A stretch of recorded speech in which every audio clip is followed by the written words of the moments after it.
Today, I want to prove that American hegemony is bound to collapse, but China has no intention of replacing the dollar with the yuan to take over that hegemony. It's a bit complex, but if you understand it, you really see how the world works. After World War II, the US dollar was tied to gold under the Bretton Woods system. When that system collapsed, the dollar was tied to oil instead. Oil is the blood of industry. Any country that wants to grow must have oil, but oil-producing nations only accept dollars. They won't accept other currencies. So if you want oil, you first need dollars. To get dollars, you must sell your goods to the United States for exchanging dollars. Only then can you use those dollars to buy oil. China is now the world's biggest industrial power, but the US once was too. The problem is you must sell your goods cheaper than others in the United States, otherwise the US won't buy and you won't earn dollars. Here today, we need to distinguish between price and value.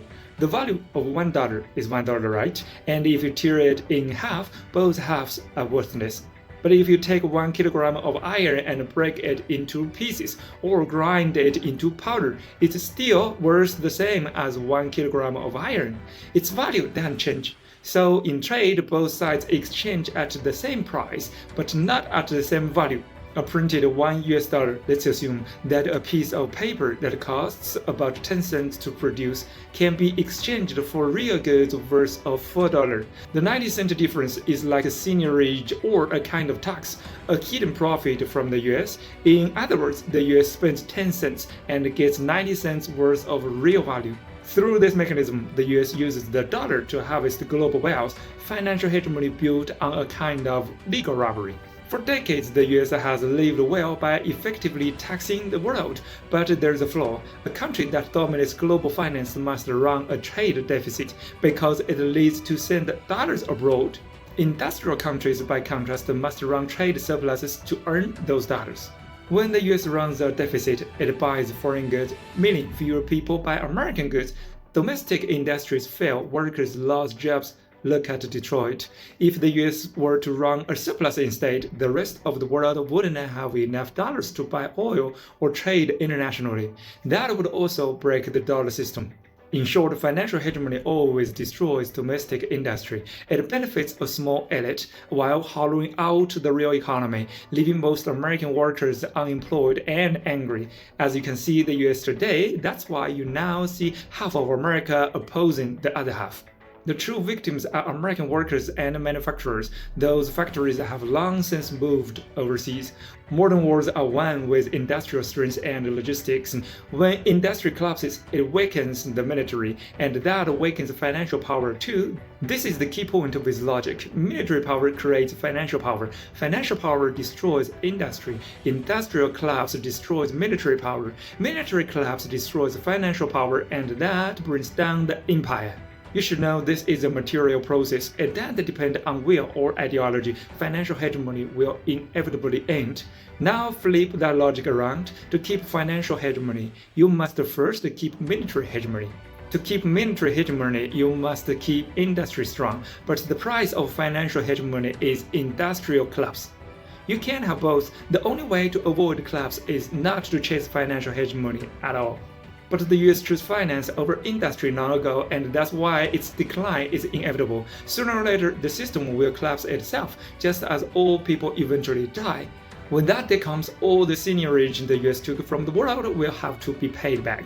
Global inflation that once burdened others will fall on the US itself. The more dollars America prints, the more painful the eventual reckoning will be. As long as other countries, including China of course, stay focused on real industrial development, America's financial empire will fall on its own. The longer it lasts, the harder it will crush. Any attempt to replace the dollar's rule would actually save the US, only to trap the new country in the same hole. Of course, China would replace the dollar to trap itself.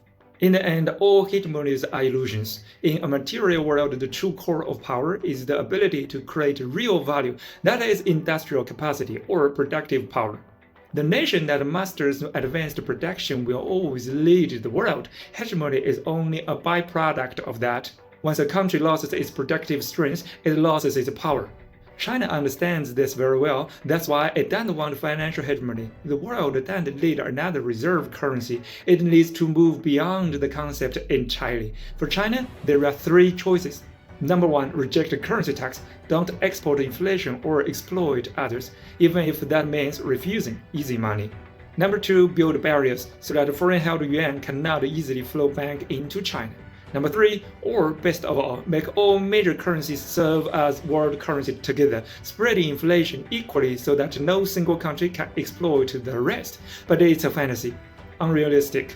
If a new global currency ever replaces the dollar, it shouldn't be tied to oil, it should be tied to industrial output, so that finance and industry stay connected. The anchor should be more essential than oil, renewable rather than exhaustible, and grow with productivity. The best candidate is electricity. Power generation, transmission, and storage are the real foundation of modern civilization. Anchoring currency to electricity would mean that money itself represents productive energy, not speculation. Inflation wouldn't be exported. Instead, demand for such a currency would grow as it becomes more valuable. And guess who leads the world in power generation, transmission, and storage? China. The top 6 other countries combined produce about as much electricity as China alone. And more importantly, China's power technology and annual growth in generation are both the highest in the world. In short, time, in this sense, is America's enemy, but it is China's friend. Follow me, an Eastern perspective, to see the world.